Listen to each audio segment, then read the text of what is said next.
ఒకసారి చూడు. ఓకే అన్న, క్లియర్ ఉంది, బాగుంది. క్లియర్ గా ఉంది కదా? ఓకే.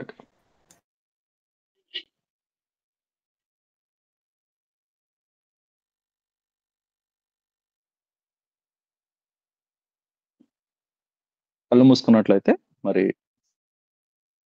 మన తరగతిని ప్రారంభించుకుందాం. అందరూ దయచేసి కళ్ళు మూసుకోండి. మిక్కిలిగా ప్రేమించే కన్న తండ్రి, నాన్న వందనాలు. మరి ఒక దినాన్ని ఇచ్చి తండ్రి అని పిలుచుకున్నటకు మీరు ఇచ్చిన భాగ్యాన్ని బట్టి వందనాలు.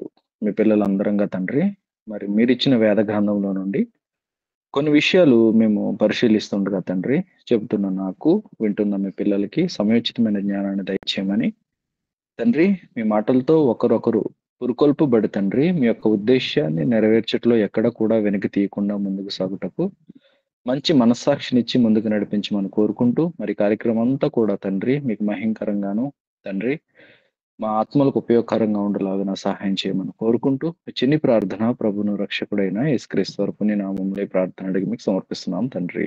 ఆమేన్.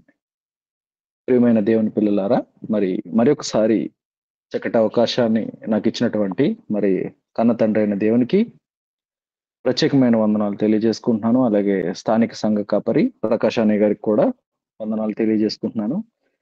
ఈ రోజు కొరకు మనకు ఏర్పాటు చేయబడిన పాఠం వ్రాయబడిన వారు ఎవరు. పాఠం మరి ఒకసారి అండి, వ్రాయబడిన వారు ఎవరు. ఏంటి వ్రాయబడటం, ఎవరు వ్రాయబడుతున్నారంటే చాలా విషయాలు మనం సమాజం కోణంలో ఆలోచించినట్లయితే చాలా విషయాలు మనకు అర్థమయ్యేవి ఏంటంటే, ఫలానా ప్రభుత్వం అక్కడున్న ప్రజలకు ఇళ్ల స్థలాలు ఇవ్వటం జరుగుతుంది. ఫలానా ప్రభుత్వం అక్కడున్న ప్రజలకు కొన్ని సంక్షేమ పథకాలు ఇవ్వటానికి ముందుకొస్తున్నప్పుడు అనేక మంది వాళ్ళ పేర్లు రాయించుకోవడానికి ముందుకొచ్చి మా పేర్లు రాయండి, ఈ సంక్షేమ పథకాన్ని తీసుకోవటానికి మాకు అర్హత ఉందని ముందు పడుతూ ఎగబడుతూ మరి వాళ్ళు పేర్లు రాయించుకోవడానికి ఇష్టపడుతూ ఉంటారు. అలాగే ఒక ప్రభుత్వం ఆమోదించిన మరికొన్ని కార్డ్స్ మనకి ఇస్తున్నప్పుడు ఆధార్ కార్డులో కానీ అలాగే పాన్ కార్డులో కానీ ఇంకా అనేకమైన కార్డ్స్ లో మరి మన పేర్లు రాయించుకోవడానికి క్యూలో నిలబడి మరి గంటల తరబడి రోజుల తరబడి అలసట వచ్చినా కూడా వెనక్కి తీయకుండా అందులో నిలబడి మరి వాళ్ళు ఇస్తున్న ఆ దరఖాస్తుల్లో కానీ వాళ్ళు ఇస్తున్న ఆ కార్డ్స్ లో కానీ మన యొక్క పేర్లు రాయించుకోవడానికి అందులో పొందుపరుచుకోవడానికి చాలా ఇష్టపడుతూ ఉంటాం. అలాగే చాలా మంది జాబ్స్ విషయంలో కానీ అలాగే ఇంకొంతమంది ఏం చేస్తున్నారంటే రకరకాల ప్రయోగాలు చేసి మా పేర్లు ఒకటి లిమ్కా బుక్ అని ఒకటి ఉందండి, అలాగే గిన్నిస్ బుక్ ఒకటి ఉంది, అందులో మా పేర్లు ఎట్టి పరిస్థితుల్లోనూ మేము రాయించుకోవాలి, మా పేర్లు చిరస్థాయిగా అందులో పొందుపరుచుకోవాలని రకరకాల ఆలోచనలు చేసి వాళ్ళ యొక్క ప్రాణాలు పోయేంతగా కష్టపడుతూ మరి వాళ్ళ యొక్క పేర్ల కోసం వాళ్ళు మరి ఆ పుస్తకాల్లో వాళ్ళ పేర్లు పొందుపరుచుకోవటం కోసం చాలా ప్రయత్నిస్తూ ఉన్నారు.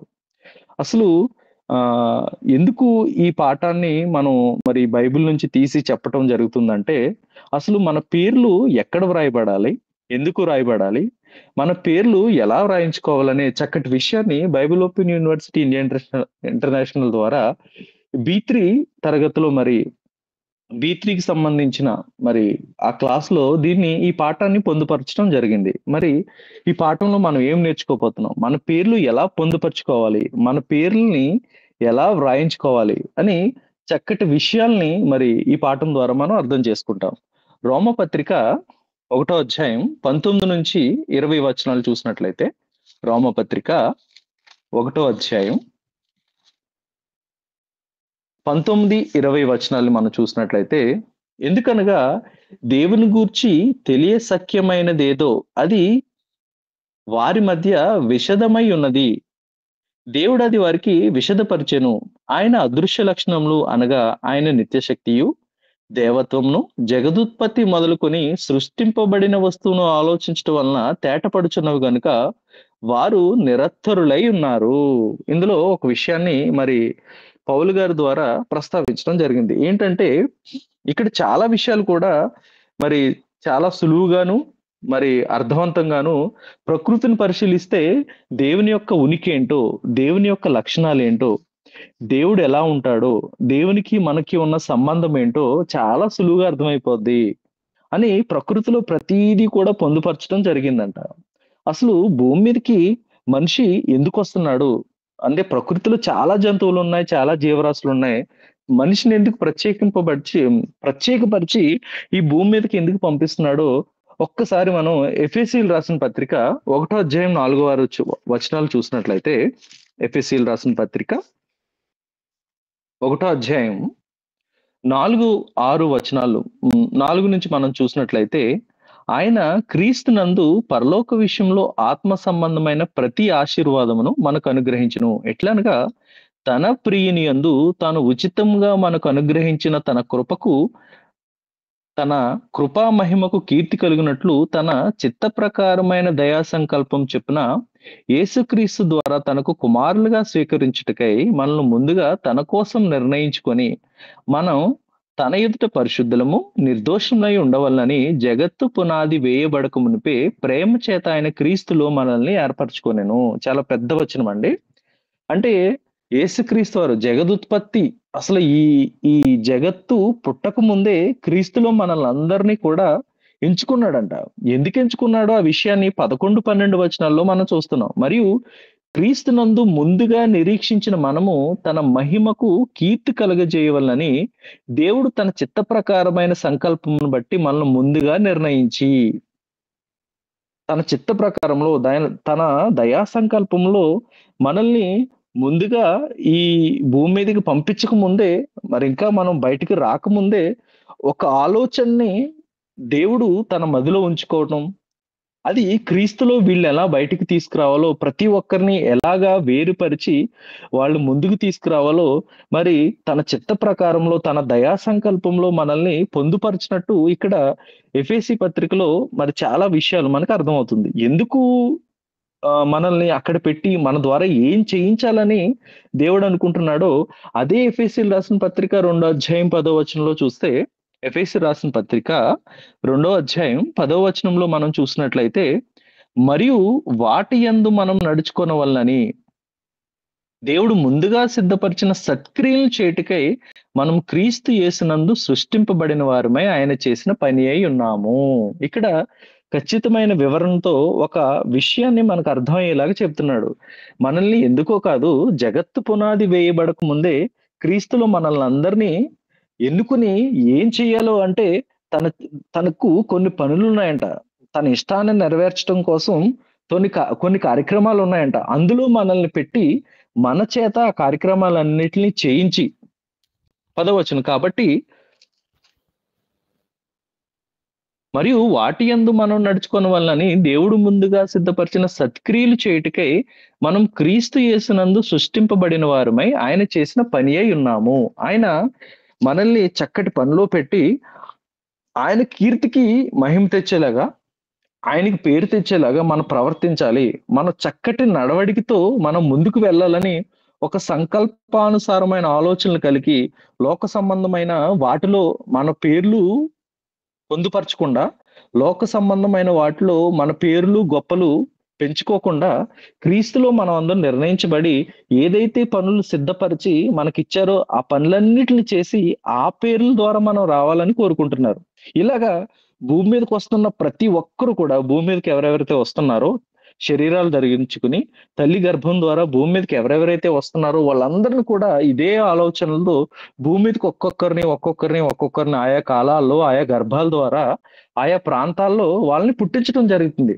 కీర్తన గ్రంథం 139వ అధ్యాయం, కీర్తన గ్రంథం 139వ అధ్యాయం 16వ వచనంలో ఒక విషయాన్ని మరి ఇక్కడ దావీదు గారు ప్రస్తావించడం జరిగింది. కీర్తన గ్రంథం 139వ అధ్యాయం 16వ వచనం, నేను పిండమునై ఉండగా నీ కన్నులు నన్ను చూచెను, నియమింపబడిన దినముల్లో ఒకటైనను కాకమునిపే నా దినములన్నీ నీ గ్రంథంలో లిఖితములాయను. మనం అసలు ఈ భూమి మీదకి రాకముందే, తల్లి గర్భంలోనికి రాకముందే, తండ్రి గర్భంలోనికి మనం రాకముందే మనం ఎంతెంత కాలం బ్రతకాలి, వెళ్ళి ఏం చేయాలి, ఎలా ఉండాలి, ఎంత ఆయుష్ మనకి ఇచ్చారో ప్రతీది కూడా డిజైన్ చేయబడి ఎప్పుడు పుట్టాలి, ఎప్పుడు చనిపోవాలి, ఎప్పుడు పుట్టాలి, ఎప్పుడు ఈ శరీరాన్ని విడిచిపెట్టాలి, అప్పటి వరకు ఏ పని చేయాలి, ఎలా ఉండాలి, ప్రతీది కూడా పిన్ టు పిన్ చక్కగా మరి ఒక ప్లాన్ చేసుకుని ఆయా గర్భాల ద్వారా భూమి మీదకి పంపించి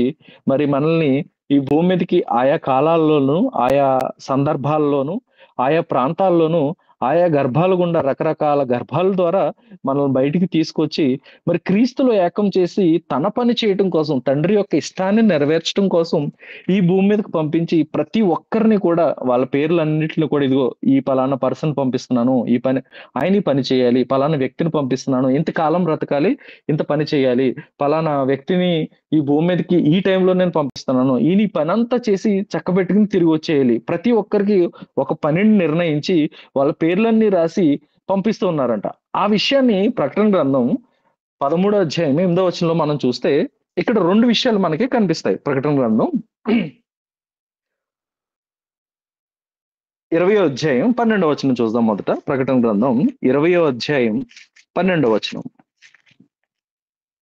ప్రకటన గ్రంథం 20వ అధ్యాయం 12వ వచనం. మరియు గొప్పవారేమి కొద్దివారేమి మృతులైన వారందరూ ఆ సింహాసనం ఎదుట నిలవబడి ఉండుట చూచితిని. అప్పుడు గ్రంథములు విప్పబడ్డాయంట. ఏ గ్రంథములు విప్పబడ్డాయి? భూమి మీద ఎవరెవరైతే వస్తున్నారో, ఎవరెవరైతే ఏ పని చేయాలో, ఎవరెవరి పేర్లు అయితే నేను రాశానో వాళ్ళందరూ కూడా ప్రతి మనిషికి ఒక నోట్బుక్, ప్రతి మనిషికి ఒక డైరీ, ప్రతి మనిషికి ఒక బుక్, ప్రతిదీ కూడా పిన్ టు పిన్ దాంట్లో చక్కగా రాసి ప్రతి ఒక్కరు రావాలని అందరినీ ఆయా కాలాల్లో అలా బయటికి రప్పించి ఆ పుస్తకాల్లో వాళ్ళందరినీ నేమ్స్ భద్రపరిచారంట. అందులో 2 రకాల పుస్తకాలు మనకు కనిపిస్తున్నాయి. ఒకటి, అప్పుడు గ్రంథములు విప్పబడును, మరియు జీవ గ్రంథమని వేరొక గ్రంథము విప్పబడును.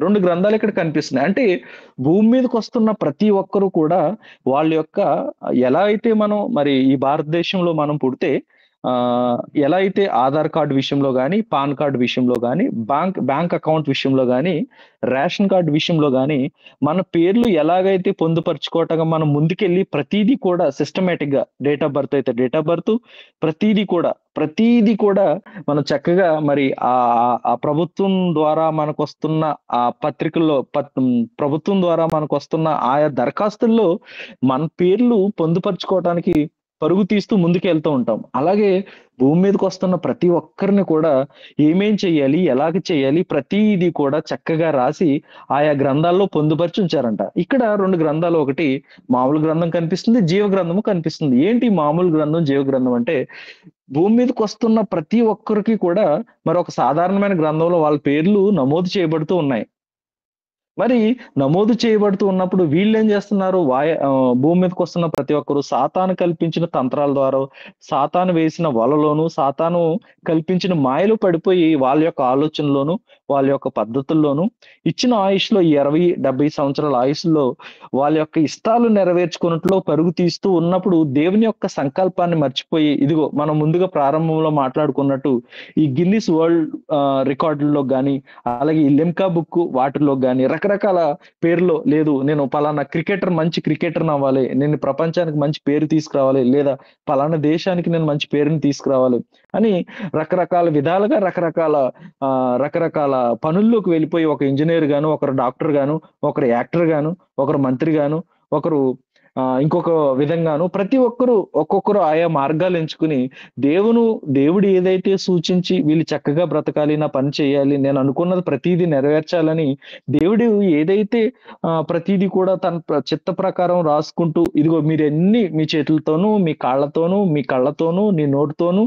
ప్రతి ఒక్క దానితో నేను ఇచ్చిన శరీరంలో ఇచ్చిన ప్రతి అవయంతో ఈ చక్కటి పనులు మీరు చేసి నాకు మహిమ తేవాలని దేవుడు కోరుకుని వాళ్ళు పంపిస్తే, వీళ్ళేమో లోక సంబంధమైన దేవుడు అన్న ఒక్క దాన్ని పక్కన పెట్టి లోకంలో ఏదైతే ఉందో మిగతా 99 వాటిల్లో కూడా మరి దాంట్లో వాళ్ళ పేర్లు పొందుపరుచుకోవటానికి, వాళ్ళ పేర్లు చూపించుకోవటానికి, వాళ్ళ యొక్క పేర్లు గొప్పగా చెప్పుకోవడానికి ప్రయత్నించే పనిలో వాళ్ళందరూ ఉండిపోయారు. ఇక్కడ వేరొక గ్రంథంలో మనం అందరం, వీళ్ళతో పాటు మనం అందరం కూడా ఉన్నాం. కానీ ఏంటంటే క్రీస్తు యొక్క త్యాగాన్ని, తండ్రి అయిన దేవుని యొక్క ఉనికిని మరి ప్రకృతి ద్వారాను లేదా సహోదరులు మనకు నేర్పించిన సువార్తల్లో మరి క్రీస్తు యొక్క ఔన్నత్యాన్ని, క్రీస్తు యొక్క ఉన్నతమైన విలువల్ని మనం గ్రహించి మరి ఎట్టి పరిస్థితుల్లో మరి నేను ఆ జీవగ్రంథం అనే దాంట్లోకి నేను వెళ్ళాలి, ఆ జీవగ్రంథంలో నా పేరు ఎట్టి పరిస్థితుల్లో నేను పొందుపరుచుకోవాలి అన్న ఉద్దేశంతో ఒక్కొక్కరు క్రైస్తవులుగా మారి బాప్టిజం తీసుకుని క్రైస్తవులుగా మారి దేవుని యొక్క ఇష్టాన్ని ఎట్టి పరిస్థితుల్లో నెరవేర్చాలని మరి ఒక్కొక్కరుగా అందరూ వస్తున్నప్పుడు దీంట్లో ప్రధానమైన పాత్ర పోషించి ఎలా ఉండాలి, ఎలా చేయాలి, ఎలాగా ఈ గ్రంథంలో మన పేరును నమోదు పరుచుకోవాలి. ఎందుకంటే గ్రంథంలో పేరు నమోదు పరుచుకోవటం అంటే ప్రతి దానికి ఒక క్రమం ఉంటుంది. ఇప్పుడు ఒక వ్యక్తి పుట్టాడు. పుట్టిన తర్వాత పలానా బాబో, పాప అయితే ఆ బాబుకి గాని, పాపకి గాని బర్త్ సర్టిఫికేట్ మేము చేయించాలనుకుంటున్నాం. అంటే డైరెక్ట్ ఎళ్తే ఇచ్చేస్తాడా? ఇవ్వడు. ఫస్ట్ ఏం చేయాలి? ఏ టైంకి పుట్టాడు? ఎక్కడ పుట్టాడు? అని ఆయా హాస్పిటల్స్‌లో ఎక్కడైతే డెలివరీ అయిందో అక్కడ డాక్టర్స్ ఒక సర్టిఫికేట్ ఇస్తారు. ఈ సర్టిఫికేట్‌ని తీసుకెళ్ళి మరి విలేజ్‌లో అయితే పంచాయతీల్లోను, తర్వాత సిటీస్‌లో అయితే అక్కడైతే ఇంకా మీ సేవా కేంద్రాలని వాటిల్లోకెళ్ళి ఇదిగో ఫలానా వ్యక్తి ఫలానా డేట్‌ని పుట్టాడండి. మరి ఆయనకి ఇలా డేట్ ఆఫ్ బర్త్ సర్టిఫికేట్ కావాలి. దీని నుంచే మేము ప్రతి విధమైన దరఖాస్తును పొందటానికి అనుకూలత ఉంటుంది కాబట్టి ఈ సర్టిఫికేట్‌తోనే మేము ముందుకెళ్ళాలని వాళ్ళు ఆ సర్టిఫికేట్‌లు తీసుకునే ప్రయత్నం చేస్తుంటారు. అంటే లోకంలో ఉన్న ఒక దరఖాస్తుని పొందటానికి లేదా ఆ దరఖాస్తులో మన పేరుని పొందుపరుచుకోవటానికి ఒక క్రమాన్ని ఏర్పాటు చేసుకొని, ఆ క్రమాన్ని అనుసరించి డబ్బుల విషయంలో గాని, టైము వెయిట్ చేయటం విషయంలో గాని ప్రతీది కూడా సిస్టమాటిక్‌గా వెళ్తుంటాం. అలాగే జీవగ్రంథంలో కూడా మరి ఆ దేవుడు ఇచ్చిన జీవగ్రంథంలో కూడా మన పేర్లు పొందుపరుచుకోవటానికి ఒక చక్కటి క్రమం ఉంది. ఆ క్రమాన్ని యేసుక్రీస్తు వారు అలాగే బైబిల్‌లో ఉన్న భక్తులు మనకు వేసి చూపించారు. అందులో ఒకరిని ఎగ్జాంపుల్‌గా మనం తీసుకుని యేసుక్రీస్తు వారు ఏ విధమైన మరి తన పేరుని పొందుపరుచుకోవటానికి అలాగే తదనంతరం తన తమ్ముళ్ళు అనేక మంది భూమి మీద ఉన్నారు. వాళ్ళందరికీ ఒక సూచనగా, ఒక మాదిరిగా ఉండి వాళ్ళందరికీ కూడా చక్కటి మార్గాన్ని ఏర్పరిచి వాళ్ళందరూ కూడా మరి ఇదిగో జీవగ్రంథం అనే ఆ గ్రంథంలో వీళ్ళ పేర్లు నమోదు చేయటానికి ఎలా చేయాలో మరి సూచనగాను, మరి మార్గదర్శిగాను మనకు అనేకమైన విషయాలు బైబిల్‌లో మనకు చూపించడం జరిగింది. హెబ్రీయులు రాసిన పత్రిక 10వ అధ్యాయం, హెబ్రీయులు రాసిన పత్రిక 10వ అధ్యాయం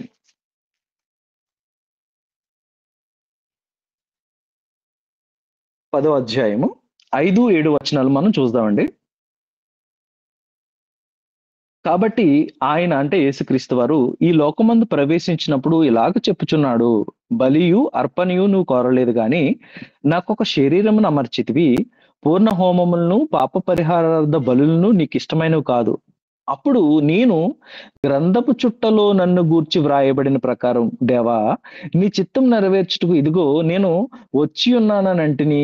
అంటే గ్రంథపు చుట్టలో నన్ను గూర్చి వ్రాయబడిన ప్రకారం ఇదిగో గ్రంథపు చుట్టలు ఎవరెవరి కోసం ఎలాగైతే దేవుడు యేసుక్రీస్తు వారి కోసం ఎలాగైతే గ్రంథపు చుట్టలో అంటే ఒక గ్రంథంలో తన పేరు లిఖించి పలానా పనులు ఈ వ్యక్తి చేయాలని దేవుడు ఎలాగైతే కోరుకున్నాడో యేసుక్రీస్తు వారికి చెప్తున్న విధానంలో మనకు కూడా అటువంటి గ్రంథాల్లో ఇదిగో పలానా వ్యక్తి ఇలా పని చేయాలి, పలానా వ్యక్తి ఇలా పని చేయాలి, పలానా సహోదరి అయితే ఇలా పని చేయాలి, సహోదరుడు ఇలా పని చేయాలి, ప్రతిదీ కూడా చక్కగా గ్రంథాల్లో రాయించి పెట్టినప్పుడు యేసుక్రీస్తు వారిని కూడా మరి ఆ గ్రంథంలో పొందుపరిచి ఆ మాటను ఒకసారి మళ్ళీ చదువుదాం. అప్పుడు నేను గ్రంథపు చుట్టలో నన్ను గూర్చి వ్రాయబడిన ప్రకారం దేవా నీ చిత్తం నెరవేర్చుటకు ఇదిగో నేను వచ్చి ఉన్నానంటిని. యేసుక్రీస్తు వారి కోసం తండ్రి అయిన దేవుడు మరి ఒక చక్కటి ప్రణాళిక వేసుకుని గ్రంథపు చుట్టలో వ్రాయబడిన ప్రకారం ఆయన చెయ్యాలని కోరుకున్నప్పుడు ఆయన యొక్క ఉద్దేశాన్ని, ఆయన యొక్క ఉనికిని, ఆయన యొక్క మనస్తత్వాన్ని ఎరిగిన యేసుక్రీస్తు వారు మరి తండ్రి అయిన దేవుని యొక్క చిత్తాన్ని నెరవేర్చట్లో ఎక్కడ తీసిపోకుండా ఏమేం చేశారు? మత్తయి సువార్త 26వ అధ్యాయము 24వ వచనం. మత్తయి సువార్త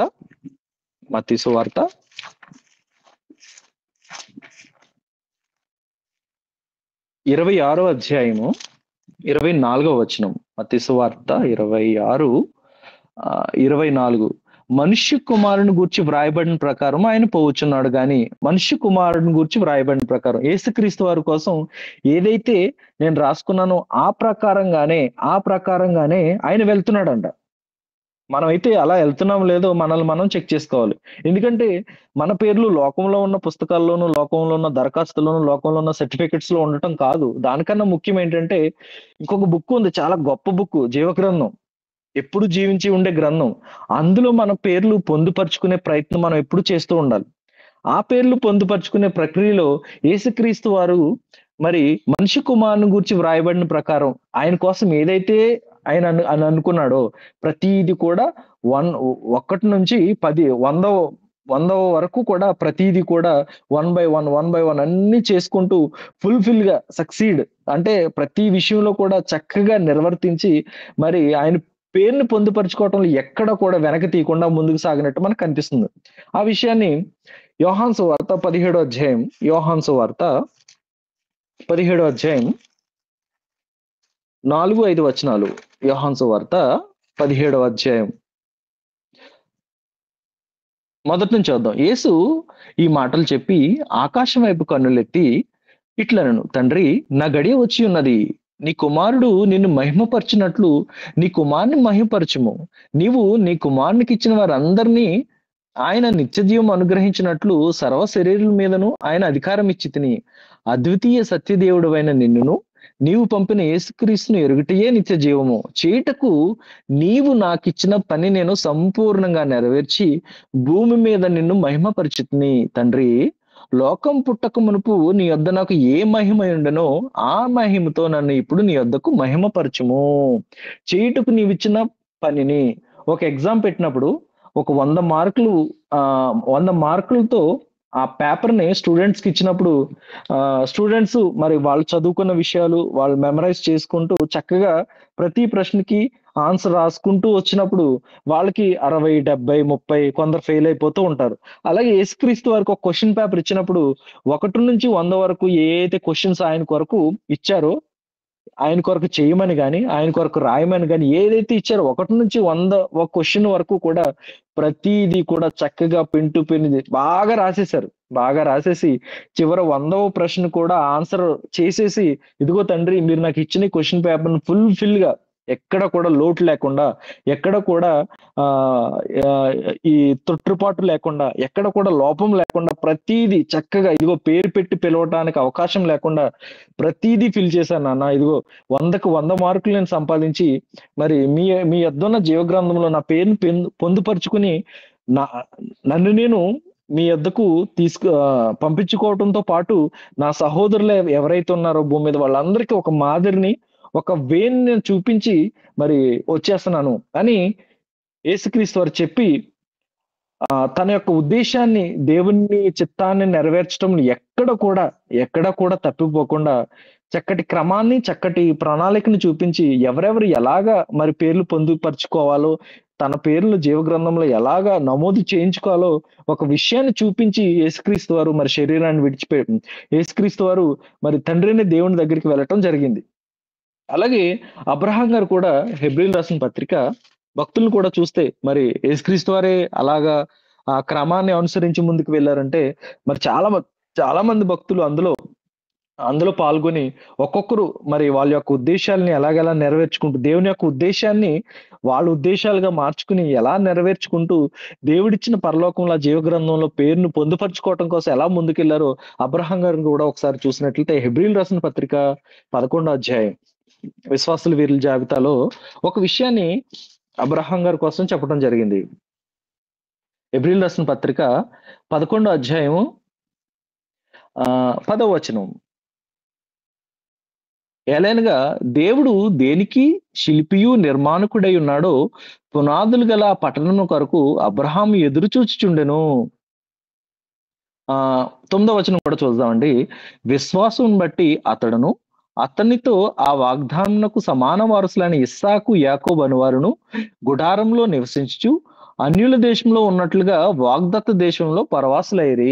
ఏం చేశారు? ఇదిగో ఫలానా దేశాన్ని మీకు స్వాస్థ్యంగా ఇచ్చేస్తున్నాను, మీ ఇష్టం, మీరు దాంట్లో చాలా సుఖించి చాలా హాయిగా సుఖంగా ఉండండి అని ఒక దేశాన్ని ఒక మనిషికి ఇచ్చినప్పుడు, తండ్రి, మీరైతే మమ్మల్ని ప్రేమించి మా కోసం ఈ దేశాన్ని ఇచ్చారు. ఈ దేశం కన్నా ఇంకొక దేశం ఉంది, ఆ పరదేశు ఆ పరలోకం ఏదైతుందో నాకు ఆ దేశం కావాలి. ఆ దేశం కావాలంటే నేనేం చేయాలంటే, ఆ పునాదులు గల ఆ పట్టణం కోసం ఈ భూమి మీద నేను డేరాలు వేసుకొని, టెంట్లు వేసుకొని, అందులో నివసించి నా జీవితాన్ని ఇచ్చిన ఈ 100 సంవత్సరాల, 120 సంవత్సరాల, 130 సంవత్సరాల అబ్రహాం గారి కాలంలో ఆ ఆయుష్‌ని పూర్తిగా నేను అక్కడ ఆహ్, చాలా చిన్నగా, చాలా స్వల్పంగా నేను బ్రతికి నా ఆయుష్‌ని ముగించి మీరున్న లోకానికి, మీరున్న ఆ పట్టణానికి నేనొచ్చేయాలి.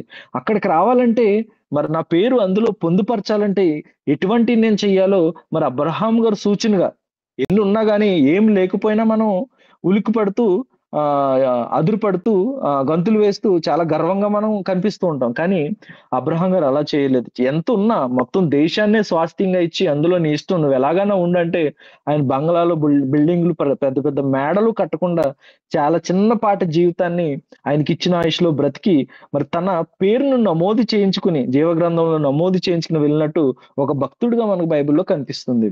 అలాగే మరి అక్కడున్న ఆయన కుమారుడైన ఇస్సాకు గారు గాని, ఆయన కుమారుడైన యాకోబు గారు గాని, ఆయన గర్భాన్ని నుంచి వచ్చిన అనేక మంది భక్తుల్లో ఒకరైన మోషే గారిని మనం చూసినట్లయితే అదే హెబ్రీ పత్రిక 11 అధ్యాయం 24 వచనంలో మోషే పెద్దవాడైనప్పుడు విశ్వాసమును బట్టి ఐగుప్తు ధనం కంటే క్రీస్తు విషయమైన నింద గొప్ప భాగ్యమని ఎంచుకుని అల్పకాలము పాపభోగము అనుభవించుట కంటే దేవుని ప్రజలతో శ్రమ అనుభవించటం మేలని యోచించి ఫరో కుమార్తె యొక్క కుమారుడని అనిపించుకొనుటకు ఒప్పుకొనలేదు. ఏలైనగా అతడు ప్రతిఫలముగా కలుగబోవు బహుమానం నందు దృష్టి ఉంచెను.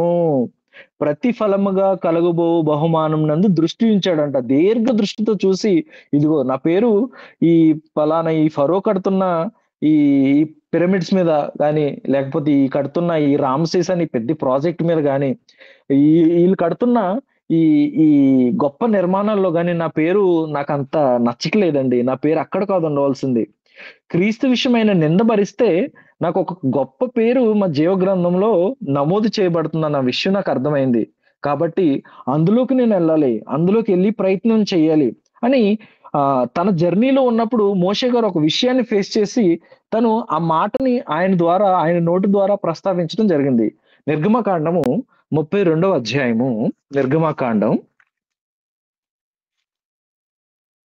32వ అధ్యాయం ఇక్కడ ఇశ్రాయేలీయులు మరి తిరుగుబాటు చేస్తూ ఉన్నప్పుడు మోషే గారు మరి అడ్డుపడుతూ తండ్రైన దేవుడిని శాంతపరుస్తూ, తండ్రి మరి అంత భారభరితమైన పనుల్లో నుండి భారభరితమైన ఉన్న వాళ్ళ పరిస్థితుల్లో నుండి వాళ్ళని బయటకు తీసుకొచ్చి ఈజిప్ట్ అనే ప్రాంతం నుంచి వాళ్ళని తీసుకొచ్చి కనాను దేశం నడిపిస్తున్నారే, నడిపిస్తున్నప్పుడు మరి మీ కోపం ఇలా రగులుకొని వీళ్ళందరిని చంపేసి ఇదిగో ఫలానా దేవుడంట చాలా గొప్పవాడంట, అనేకమైన అద్భుతాలు చేసి ఆళ్ళ పిల్లలందరిని తీసుకెళ్ళి ఇదిగో ఈ అడవుల్లోను, ఈ ఎడారుల్లో పెట్టి చంపించేస్తాడు. ఆయనేం దేవుడు అని అంటారు తండ్రి. మీకు పేరు రావటం, మీకు తప్పుడు పేరు రావటం నాకు అస్సలు ఇష్టం లేదు. నేను ఎలాగైనా ఒప్పు పడతాను. నేను ఎలాగైనా భరిస్తాను. ఎట్టి పరిస్థితుల్లో వీళ్ళని ఎక్కడా వీళ్ళ మీద కోపం తెచ్చుకోకుండా మీ కోపాన్ని శాంతపరుచుకుని వీళ్ళ విషయంలో కొంచెం కనికరం చూపించండి, దయ చూపించండి అన్న విషయంలో మోషే గారు మాట్లాడుతున్న సందర్భాన్ని ఒకసారి మనం చూసినట్లయితే నిర్గమకాండము 32వ అధ్యాయము 32, 33 వచనాల్లో ఈ విషయం మనకు కనిపిస్తుంది.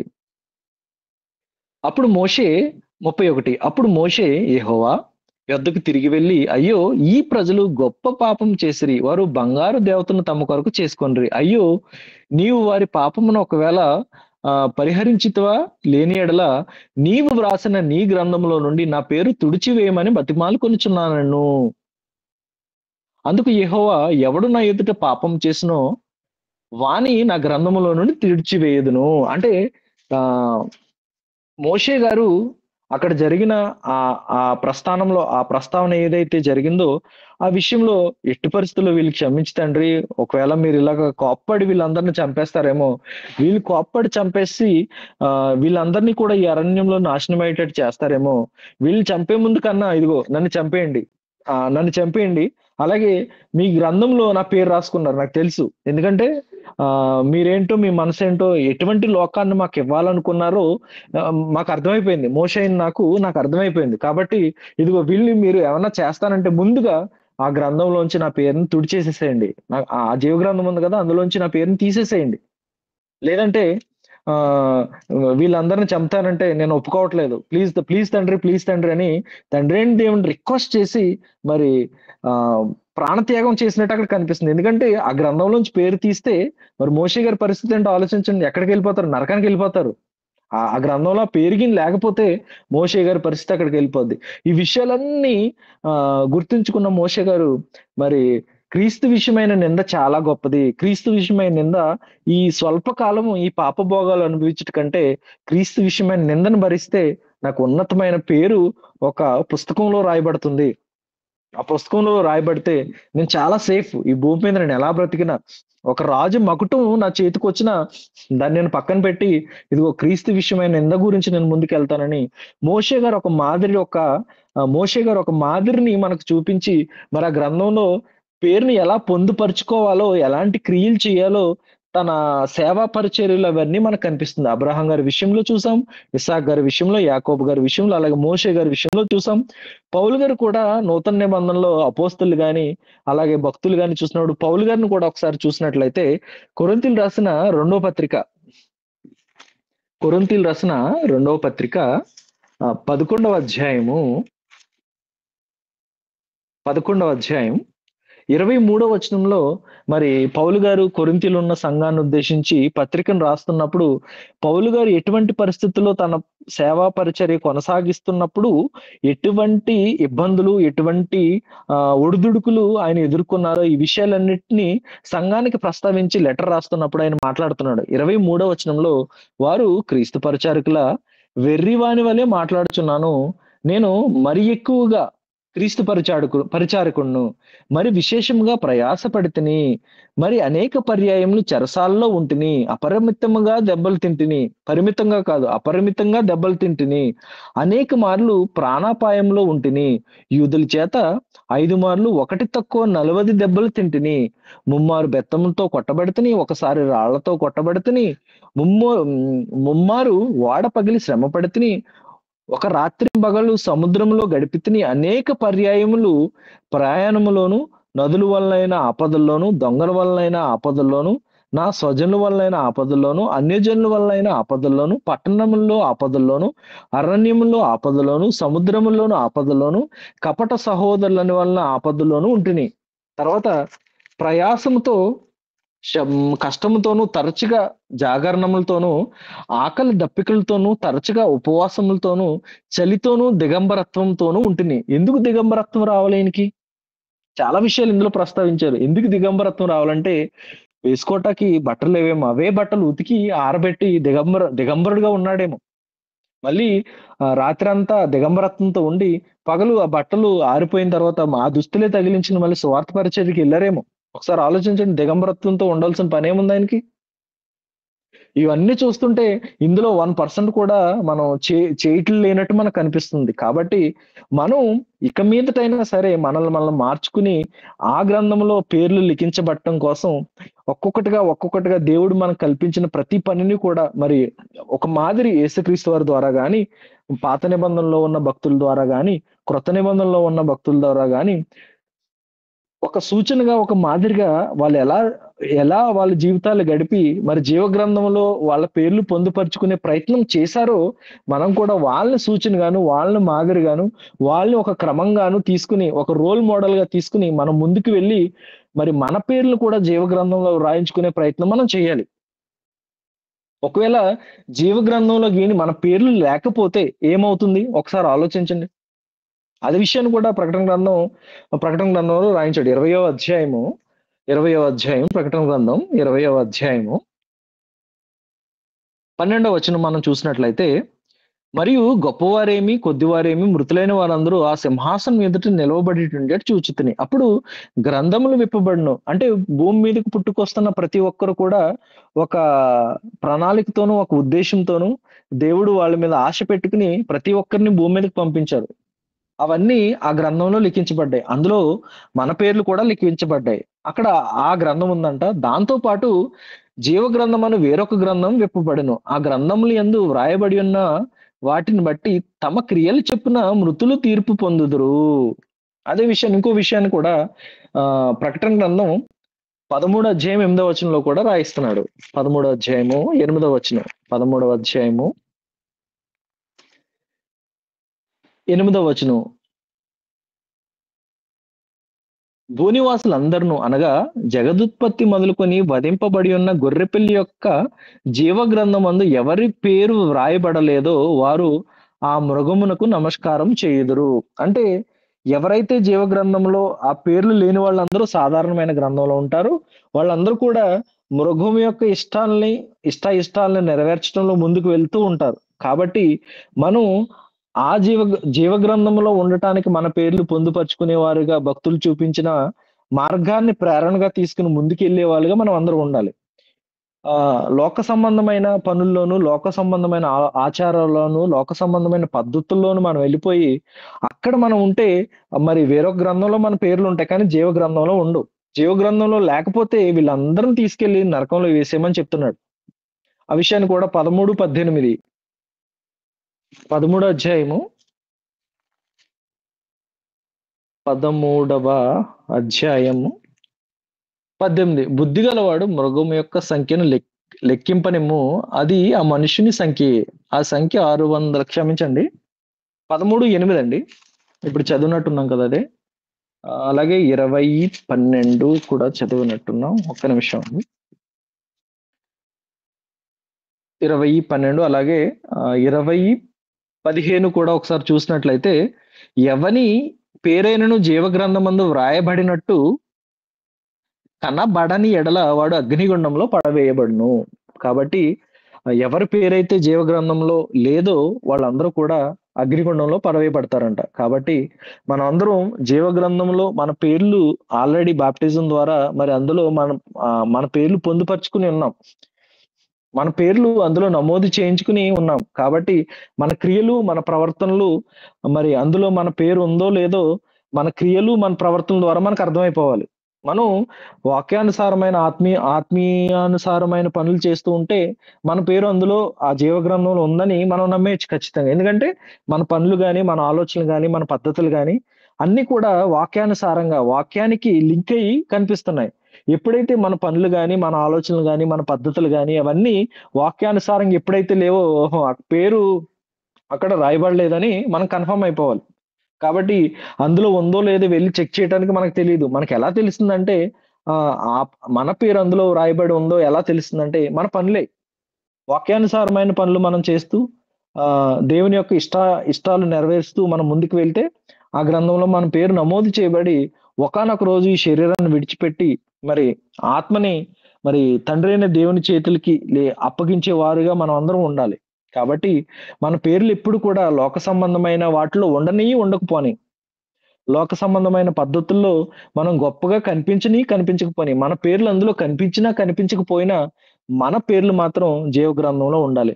మన పేర్లు జీవ గ్రంథంలో ఉండాలంటే నేరుగా వెళ్ళి మనం వాక్యాన్ని చెప్పి అనేక మందిని సంఘంలోనికి నడిపించే పని చేయొచ్చు.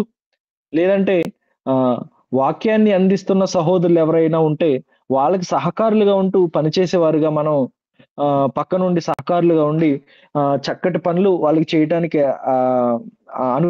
అనుకూలమైన వాతావరణం మనం కల్పిస్తూ వాళ్ళకి చేదోడు వాదోడుగా మనం ఉన్నప్పుడు మన పేర్లు పొందుపరచడానికి అవకాశం ఉంది. లేదు, నేను వాక్యాన్ని చెప్పలేను, వాక్యం పనులు జరుగుతున్నప్పుడు ఫిజికల్ గా నేను శారీరకంగా వెళ్ళి అక్కడ పని చేయలేను అనుకుంటే మరి ఆర్థికంగా మన సంపాదన ఏదైతే ఉందో పలానా ఖర్చు ఇప్పుడు యూనివర్సిటీలో మరి ల్యాండ్ కొనడానికి సిద్ధపడుతున్నారు. అందులో ల్యాండ్ పర్చేజ్ లో మరి మనవంతు సహకారాన్ని ఇచ్చి మరి దేవుడు మనకిచ్చిన పనుల్లో మరి ఎందుకంటే ఆయన మన కోసం ప్రతీదీ రాసుకున్నాడు. మన కష్టార్జితాన్ని ఆయనకి ఇవ్వటంలో ఎక్కడా వెనక్కి తీయకుండా ఆ ల్యాండ్ విషయంలో మన పేర్లు పర్చేజ్ విషయంలో ఏదైతే ఉందో మరి మనం ఆర్థికంగా సహాయపడి దాన్ని కొనే ప్రయత్నంలో మనం ముందుకు వెళ్ళాలని కోరుకుంటున్నాను. అలాగే పౌలు గారు తన పరిచర్యలో ఉన్నప్పుడు మరి ఆయన ఒక మాటని ప్రస్తావిస్తూ కనిపిస్తూ ఉంటది. ఆ విషయాన్ని కూడా ఒకసారి చూస్తే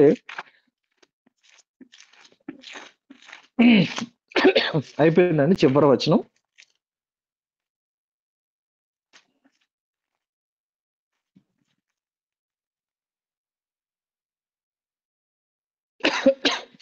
ఫిలిప్పీలు రాసిన పత్రిక 4వ అధ్యాయం.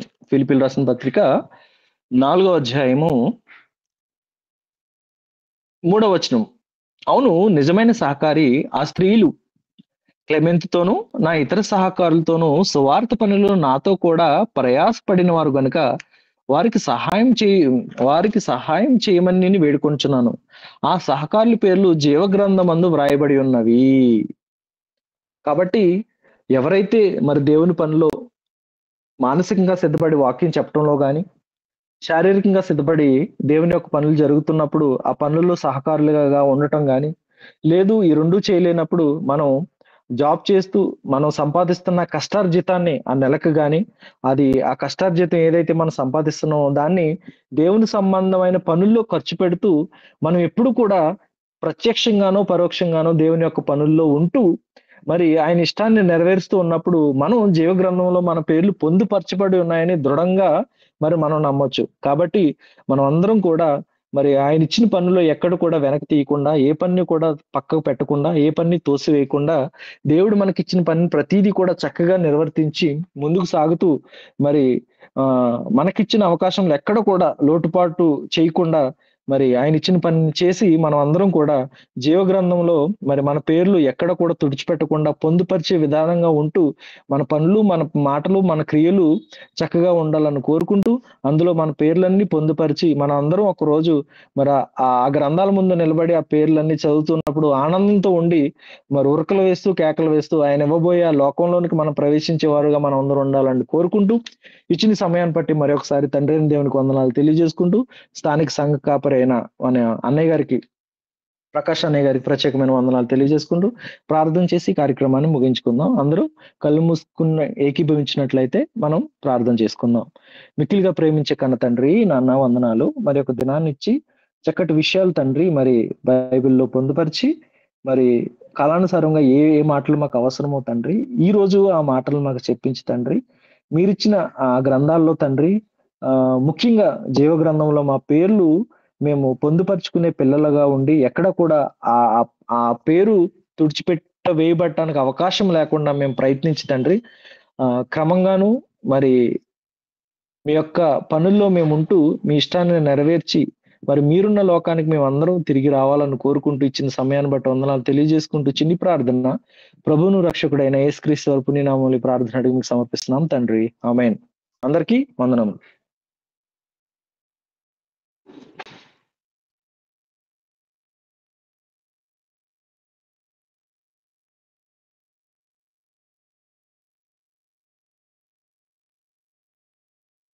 అక్క ఒకసారి ఉండాలక్క, ఇది గురువారం కదా, ఏదో డిస్కషన్ ఏదైనా ఉంటుందా? ఈ రోజు లేదు నాన్న. ఓకే అక్క, ఓకే అక్క, అయితే నేను లెఫ్ట్ అవుతున్నాను అక్క.